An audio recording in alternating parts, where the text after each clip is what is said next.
Welcome to the Forever and Ever podcast. I'm your host, Omar Hargrove, and I'm excited as we continue this journey of strengthening and deepening your relationships. If you've been following along, we've already talked about the power of intimacy and reigniting the spark in your relationship last week. Today, we're going to be tackling something that's absolutely essential for a strong and thriving partnership, and that is building emotional trust. Now, trust is one of those words that gets thrown around a lot. And we all know that it's important, but I feel like we often don't really connect to what this word entails, the feelings that come with it, that what happens when we don't have it. What does it really mean to trust your partner emotionally? And what happens when that trust feels shaky or insecure? And in this episode, we're going to be breaking it down, and we'll talk about what emotional trust is and why it matters and how you can build or rebuild it within your relationship. Because without trust, even the strongest relationships will struggle. And the good news is that emotional trust is something that you can work on. And today I'm going to show you how. So let's start off with what is emotional trust. It's kind of like the basics, but emotional trust is the confidence that your partner has your back. It's that they care about your feelings, that they care about your needs, that they care about your heart, and it's knowing that you can be vulnerable with them and that they won't use that vulnerability against you. It's this feeling that you can be safe to be yourself.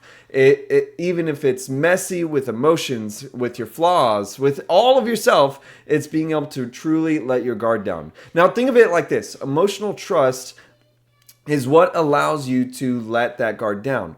It makes it easy to say, I had a really hard day, or I'm feeling insecure. Without fear, without judgment, without even like that fear of rejection, you're able to just really share what's in your heart. And now, there's different levels of that too, because without emotional trust, you might find yourself holding back, hiding your feelings, avoiding certain types of conversations, even just shutting down emotionally to where you don't talk, you don't want to say anything. And that can create this huge distance between you and your partner.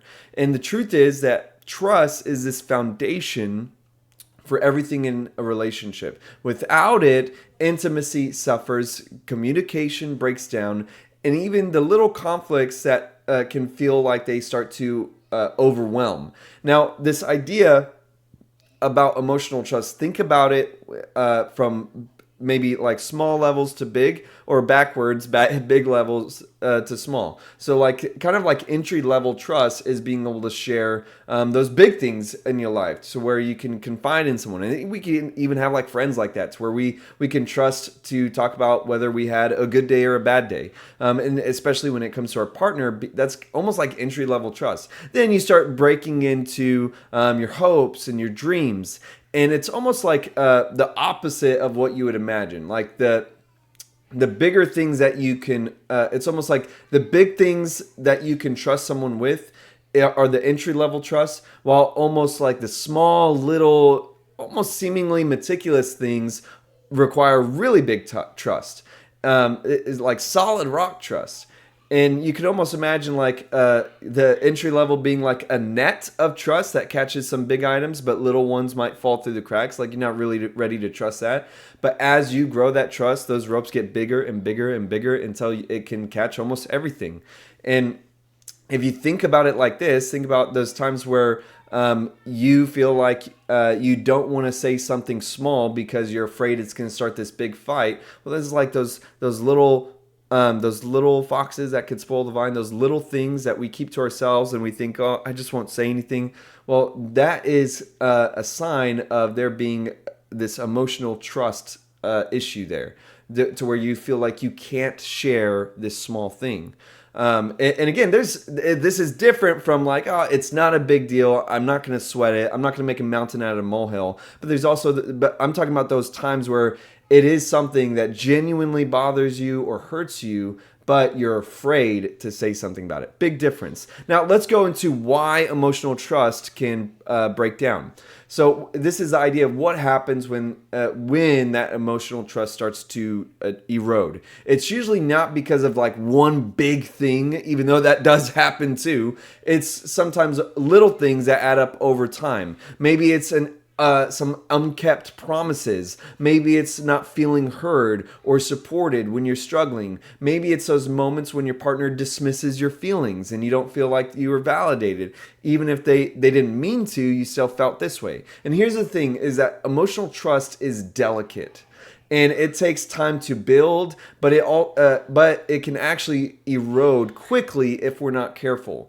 If you were to think about these, I feel like a lot of times in these moments where we can capture the idea of what is eroding emotional trust, it's almost those times where we make these absolute claims, like they always do this or they never do this. And it's those little things that we often don't voice. It's like these unspoken beliefs or expectations that we keep to ourselves.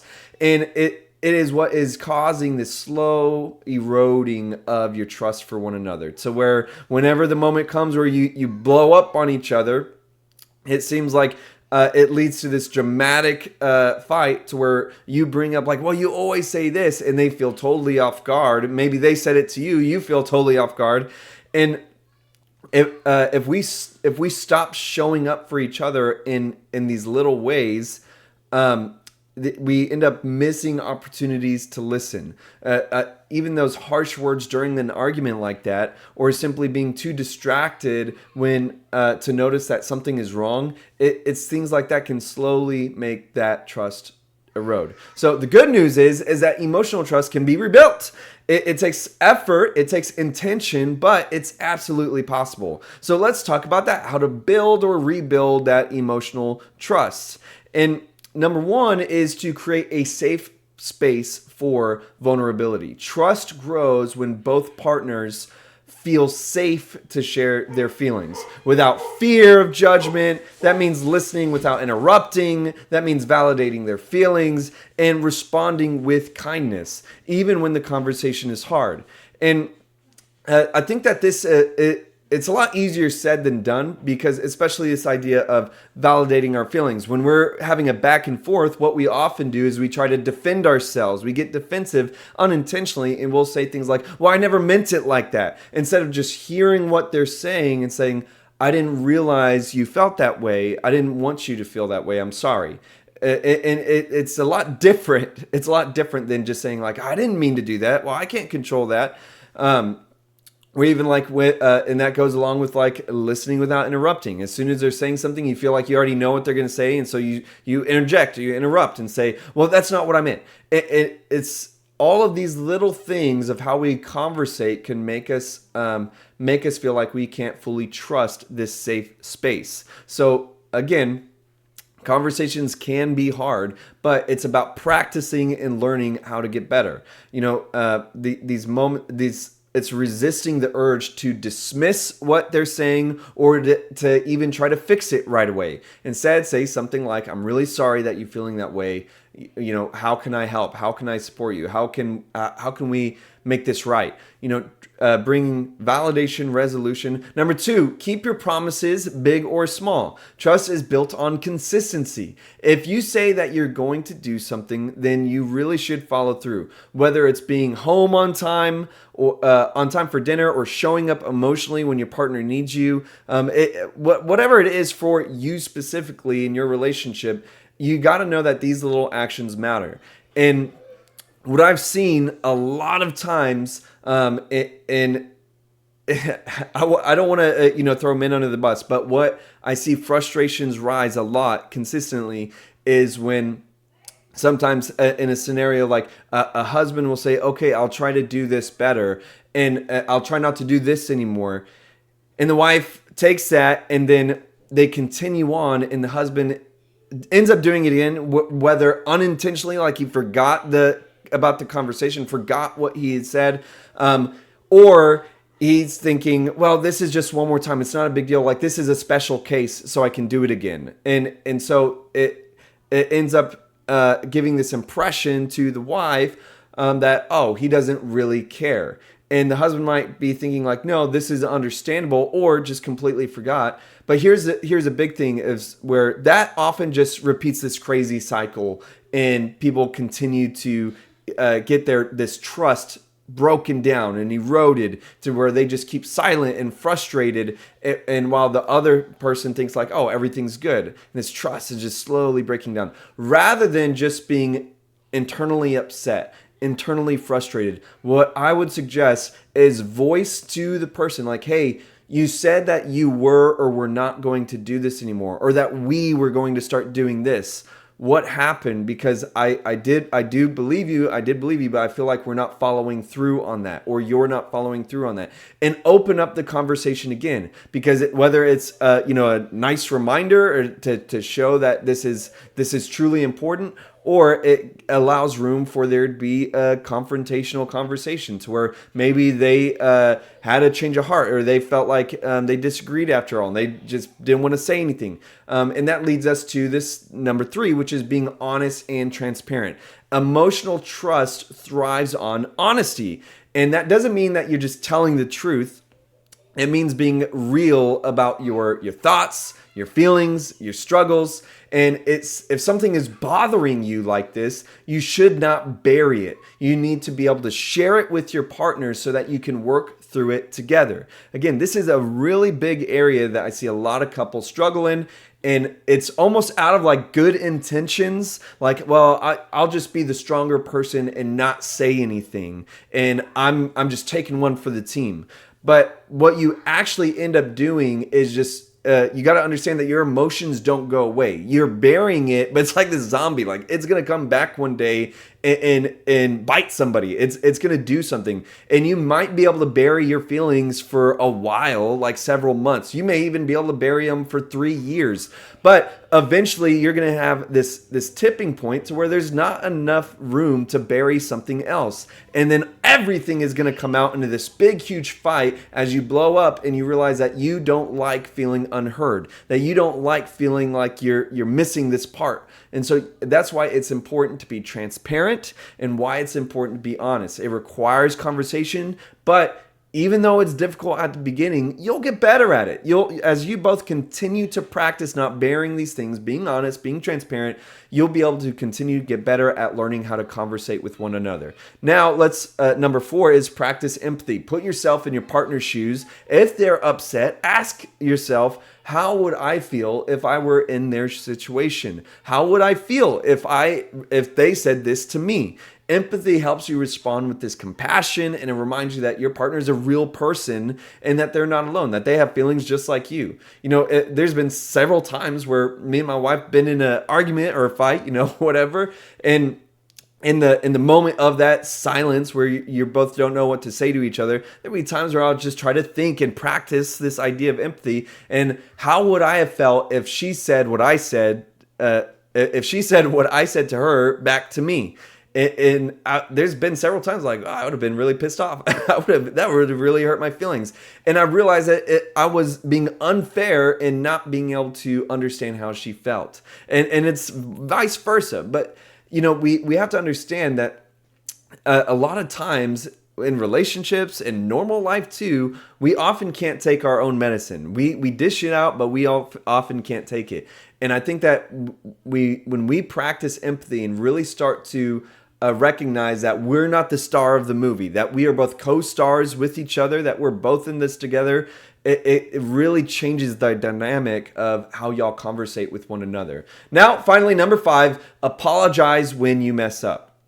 Nobody is perfect. I know, big surprise, but there will be times when you hurt your partner. And whether it's intentionally or not, when that happens, you should really own it. A heartfelt, I'm sorry, I didn't mean to hurt you, can go a long way when it comes to rebuilding trust. And I would even recommend look up apology language tests. It's a great idea of how We all have different ways that we prefer apologies and that feel like they resonate with us. It's from the same maker of the love language test. But it could really go a long way when you start recognizing how the way you apologize and how you say it, how you do it really does matter. There's a big difference from saying like, okay, I'm sorry, I didn't mean to I'm sorry, you're right. I didn't mean for that to happen. I didn't mean for you to feel this way. It's totally different. It's not just what you say, but how you say it. So again, own it and apologize when you mess up. Now, let's wrap up with this idea of understanding that when you start working on emotional trust, you will notice some changes to your relationship. And when you practice this, when you build your emotional trust, you will feel more comfortable sharing your thoughts and your feelings. And I'm talking about like the little thoughts, the little feelings. Again, it's sometimes easy to share the big ones. You might tell somebody that you barely met, like your dream of, you might have just met them at like a workplace mixer or something, and you might share like, yeah, what I really want to do is this, and you can share your aspirations and dreams. And we sometimes think that like that's the big stuff to share with our partner, but it's more so the little things like the little thoughts of like, well, when people say this or talk like that, it makes me feel uncomfortable. That those are little things that you would share with your partner. Again, when you feel comfortable sharing the little thoughts, those little feelings, those are great signs of building your emotional trust. Another one is that you will argue less because you're addressing issues before they pile up. Oftentimes, the big fights are truly a compounding effect of many, many fights being boiled into one. And you will argue less because you're confronting things as they come rather than letting them build up and have this retroactive fight. And finally, you will feel more connected, you'll feel more supported, and you'll feel more valued. And it's very similar to like what we imagine a good, healthy relationship to be, right? You will be able to have these things when you practice your emotional trust. So, and here's the big one, is that you'll stop feeling like you have to walk on eggshells. That's a big one in our marriages, right? Is you don't want to feel like you're walking on eggshells. Emotional trust allows you to be your authentic self, flaws and all, because you know that your partner loves and accepts you. So here's my challenge to you. Take some time this week to check in with your partner. Ask, how are we doing when it comes to our trust with one another? Do you feel like we're emotionally connected? And listen to them, being able to have a back and forth. And try to avoid the quick answers like, yeah, I think we're good. I feel like it's been all right. Try to really unpack it a little bit more and make it more of a dialogue. Now, and if this episode resonated with you and you want to dive deeper, I invite you to, if you haven't already, join our free Facebook group, the Forever Never Facebook group. It's a supportive space where we can share stories, tools, encouragement, and help one another build a stronger relationship. You can also grab a copy of my book, Forever Never, if you haven't already, and check out the virtual workshops that we've been going through to be able to find more practical insights. The work that you put into building this trust will pay off with one another. I promise. So thank you so much for being a part of today's episode. Until next time, have a great life.